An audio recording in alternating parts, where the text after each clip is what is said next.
All right. Well, for for those of you who, for one reason or another, couldn't make the teaching yesterday, we had an intensive that went, about 4.5 hours, and we started working with despair.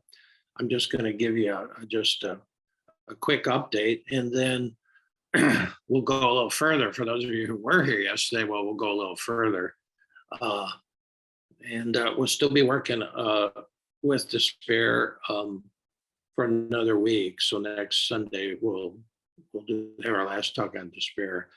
Uh, we're continuing sort of the journey with Miriam Greenspan with her book, uh, Healing Through the Dark Emotions. And the title is important for what we're doing. It's about healing, and that the healing, it means going through the dark emotions of grief, despair, and fear. Okay. And you don't have to read the book, but I really am recommending the book to anybody just to have it on your shelf. You might not be ready to read it now, but at some point, it could just save your life. So, just a couple of 10 little points here. The first points are that, according to Greenspan, and I think she's right, that despair untended, the despair unexperienced, despair ungone through fully will coagulate into the body into a state that we identify as depression. And I think she's right. And so it makes all the more sense to be able to identify despair as it's arising and then to work with it. So I'm going to give you just a real quick look at despair. Despair is unlike fear or grief. Those are pretty elemental, pretty visceral. Despair is very cognitive, and it's like a compound, like salt or water, H2O, a couple of elements. Well, it has at least 6 elements that you can identify usually, and how they come and how they're arranged is different with each person and each experience. But here are the 6 elements, just to give you this very briefly. We're going to elaborate on one of them a little bit today, but 6 elements that make up despair are grief, anger, a fear, a sense of hopelessness, a sense of loss of direction, and finally a sense of loss of meaning. So grief, anger, fear, hopelessness, loss of direction, general loss of direction in life, and then a sense of loss of meaning. Any of those could trigger the whole complex to come out. So those are what I call the 6 elements of this kind of complex compound. And again, it's much more complex than grief or fear. Fear is what's on the docket for us for November. And then we talked yesterday, and we'll talk a little bit more today about the 4 elements of transformation, how you can go through these things, how you can transform, in this case, despair into faith. And the 4 elements that we sort of talked about yesterday were you need a good map to go through it. It's just like any journey. You need a good map, and we'll talk about that a little bit today. You need a way to go deeper. The message of despair is go deeper. Part of the reason despair happens is because we're living on the surface of things. Any plant needs a certain amount of depth to grow, and so go deeper. And we need a way to go deeper. And then the third thing is a compass. If you have a map and a compass, you can go through these things. You can get where you need to go. Without a map and without a compass, we're lost. We're lost. And then finally, you need some courage. And the compass and the courage relate to what we call the heart of heart to heart. The heart is a kind of compass. The heart by nature is directional. compass is 360 degrees. You can go, it'll go in any direction, but it'll relate you to wherever you're going. So the heart's a compass, and also the heart is a source of courage. The word courage, coming from the French, would means to open your heart, to use the compass, and then to open your heart. It takes a lot of courage finally. And we're talking about in all of working with all these dark emotions, we're talking about going through uncertainty to a kind of new life, to a rebirth, to a transformation. So the essence is we're always working with uncertainty. And all the platitudes and things we learned in Sunday school and at Mass, and then the platitudes that the certainties that our culture gives you are of no help there, say. But there is a way to go through. A map, going deeper, compass, courage. Okay, that gives us a little. We talked about that for 45 minutes yesterday. Yeah, yesterday. So we'll dive into something new. And again, I've referenced this statement of Merton, who was one of my guides. The reason I'm sitting here, the reason I came to Kentucky from Houston, was I wanted to learn more about Merton and learn from the monks at the monastery. My first spiritual director for 18 years was a Trappist monk, Father Gregory. Well, this statement of Merton's, boy, you ought to put it up somewhere, especially now. Merton said the opposite of faith, because we're talking about going through transforming despair into faith. And he says the opposite of faith is not doubt, it's certainty. Write that down, because so many disasters, so many people have died because some other people were very certain that, it had to be one way. No, this is a journey through uncertainty. This picks up Buddhism's first noble truth. It picks up the essence of Buddhism. Everything's changing. It's hard to get your feet on solid ground. It's all changing. And when you hold on to any certainty, you're going to be out of the flow. See, so this is why it takes a lot of courage to do this kind of work, because you're learning to get comfortable traveling through uncertainty. The two people, my two great friends from Texas, Mike and Karen Rafferty, who we met on the end of our trip to Italy, they're still not home. They got the airlines went crazy. They were flying Icelandic Air. I don't know what happened at Reykjavik, but he just sent me a text. He said last night he made it to Boston, but who knows? Your plans. Tell God your plans. Listen to him laugh. So this is it's uncertain territory if you're going to go on the spiritual journey. If you want certainty, you stay home. You lock the doors, and then still, Hurricane Ian. You just can't. You can't count on these certainties. You can count on something that you'll learn to navigate from. We're calling it the heart. Yeah. Well, okay. A week ago, I was in the Milan airport, get ready to fly back to Atlanta.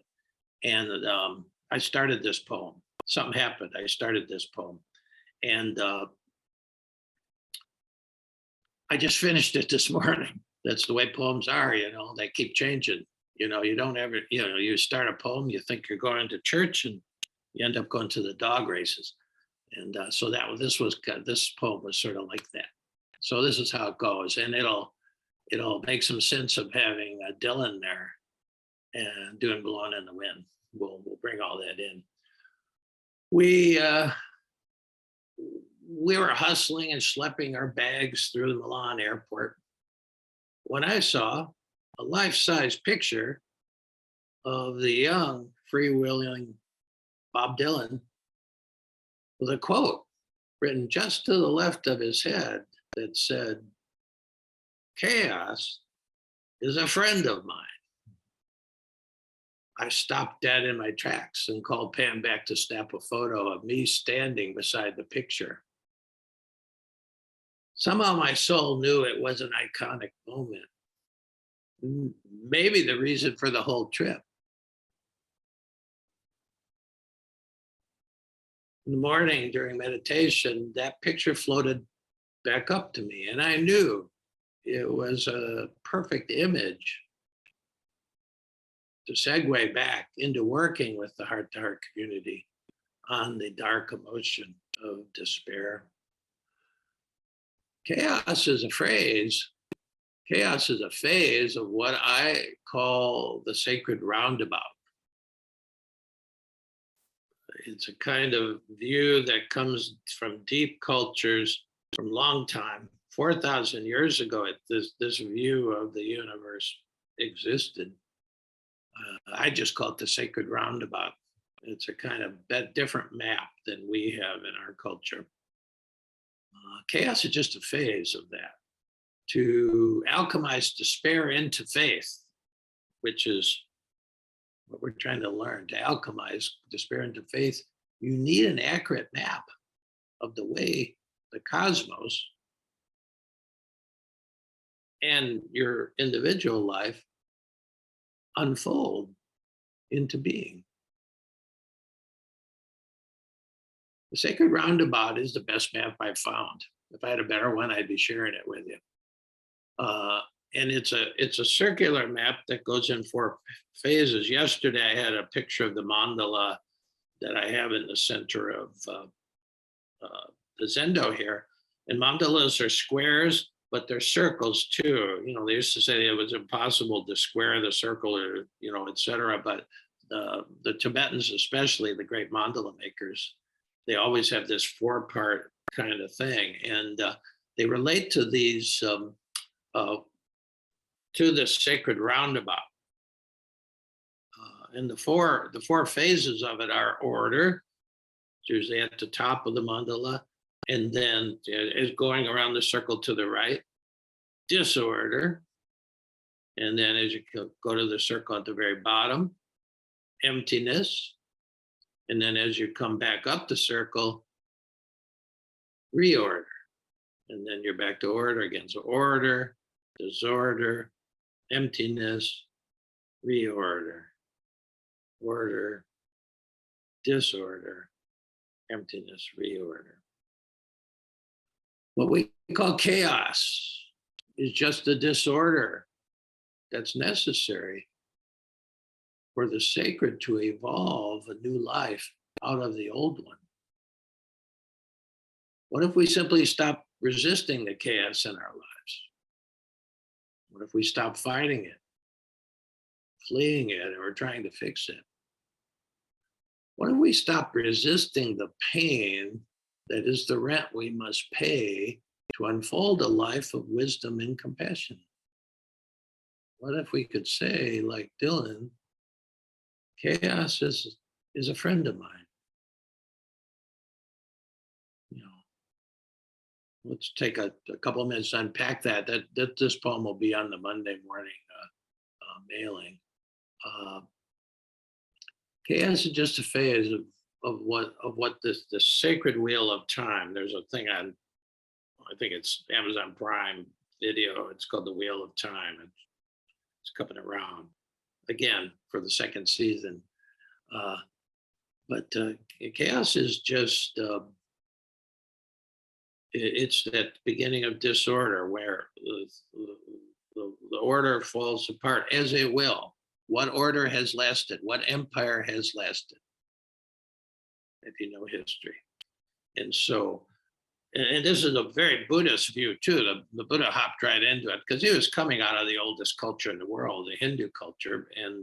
But then he was stressing the uncertainty of the whole thing and the change of the whole thing, how every order, he was saying, don't reify. That's a Buddhist word.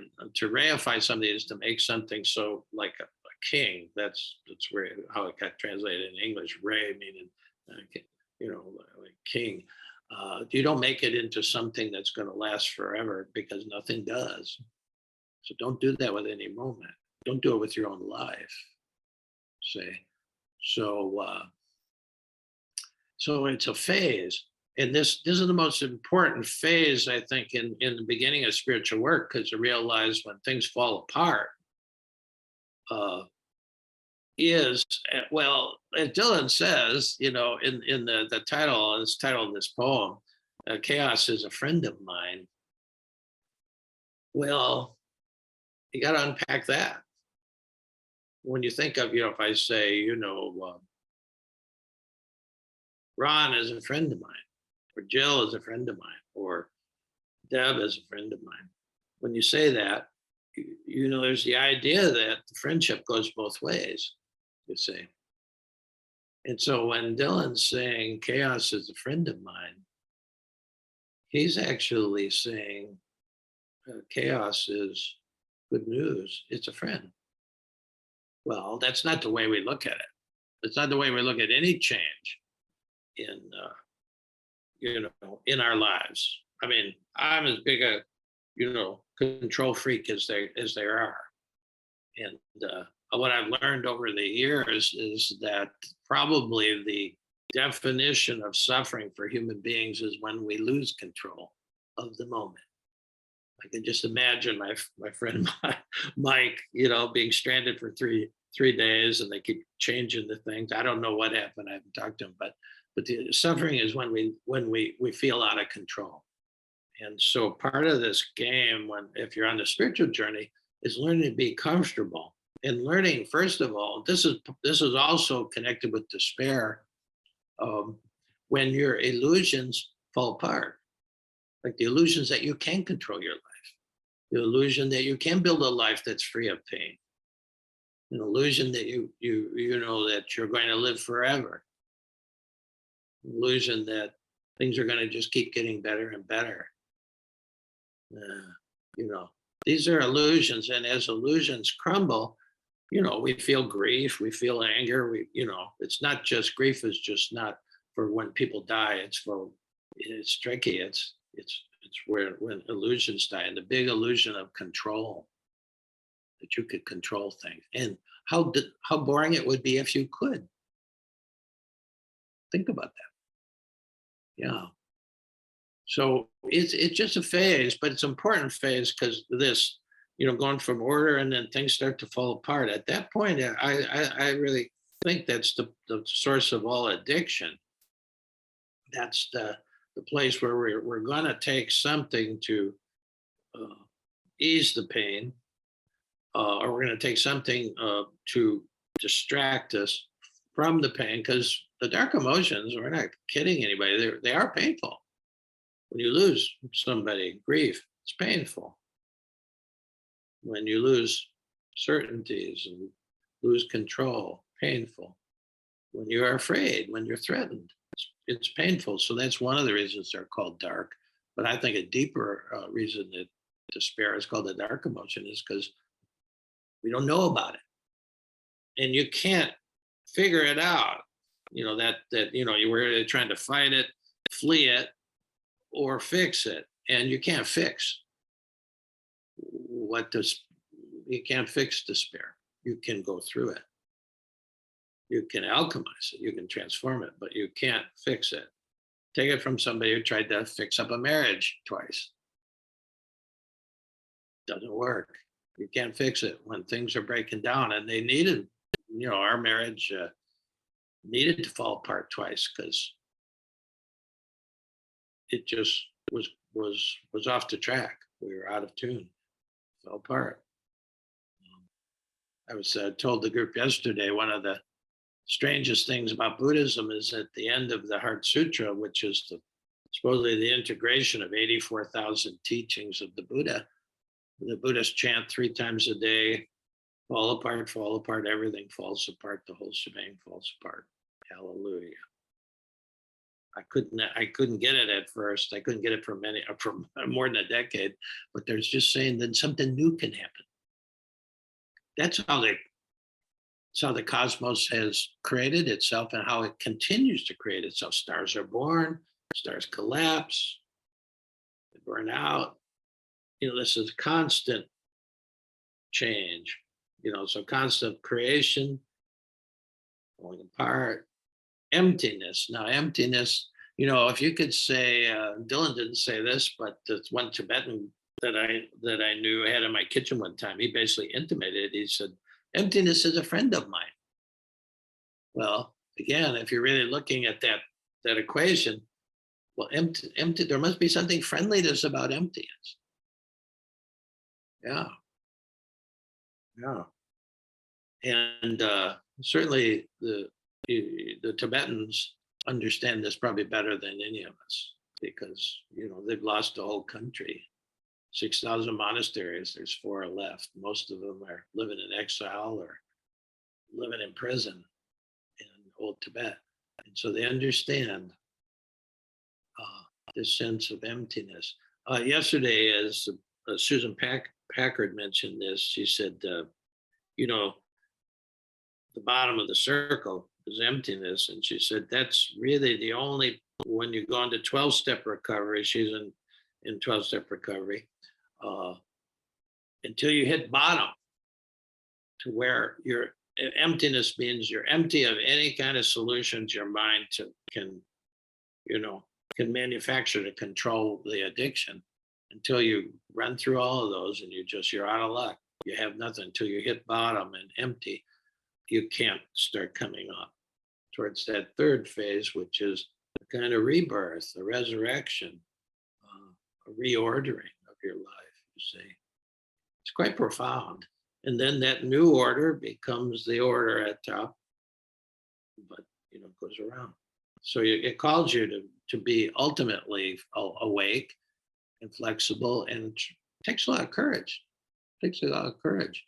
I'd say there, what if we stop resisting the pain that is the rent we must pay to unfold a life of wisdom and compassion?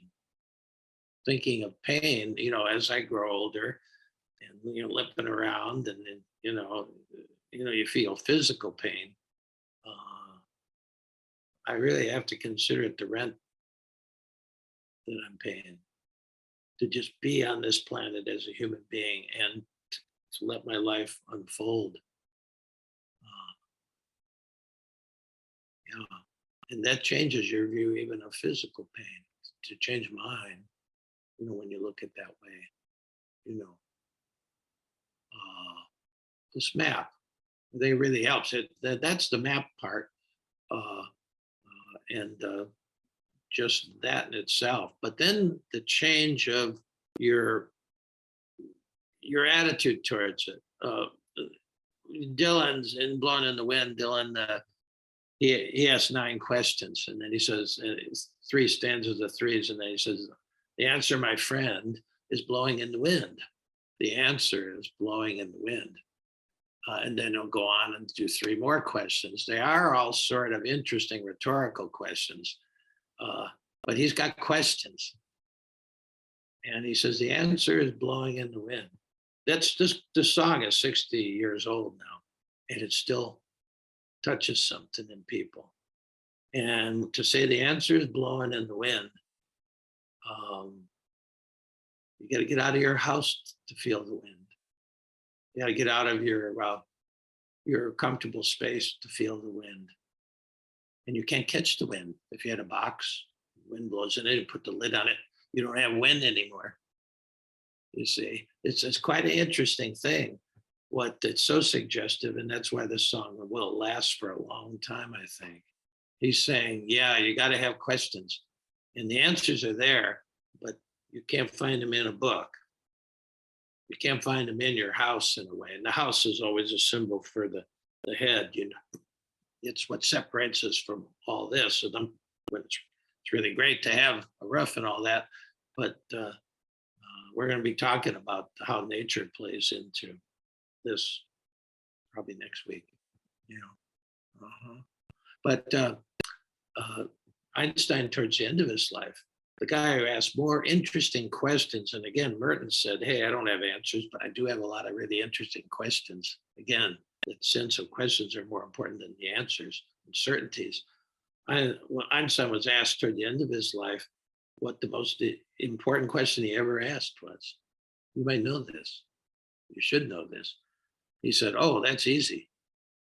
He said, is the universe a friendly place or not? He said, based on your answer to that, your life goes in a certain direction. And what if the answer that you formulated when you were, 5 at home took you all down? Maybe that wasn't, maybe you could revisit that question.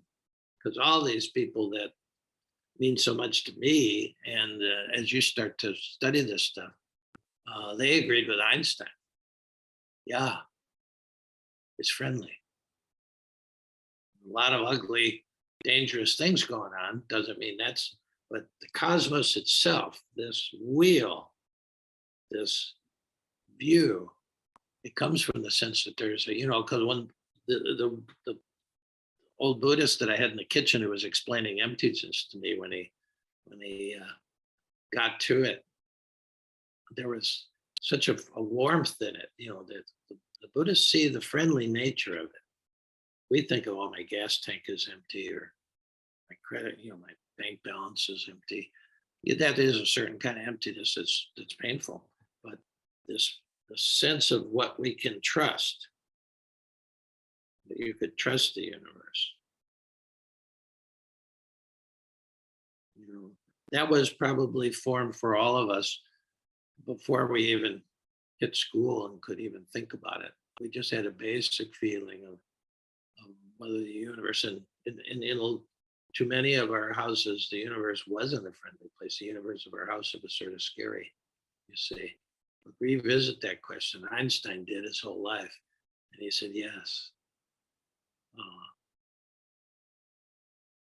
Mary answering the angel Gabriel, she said yes. She wasn't certain about anything.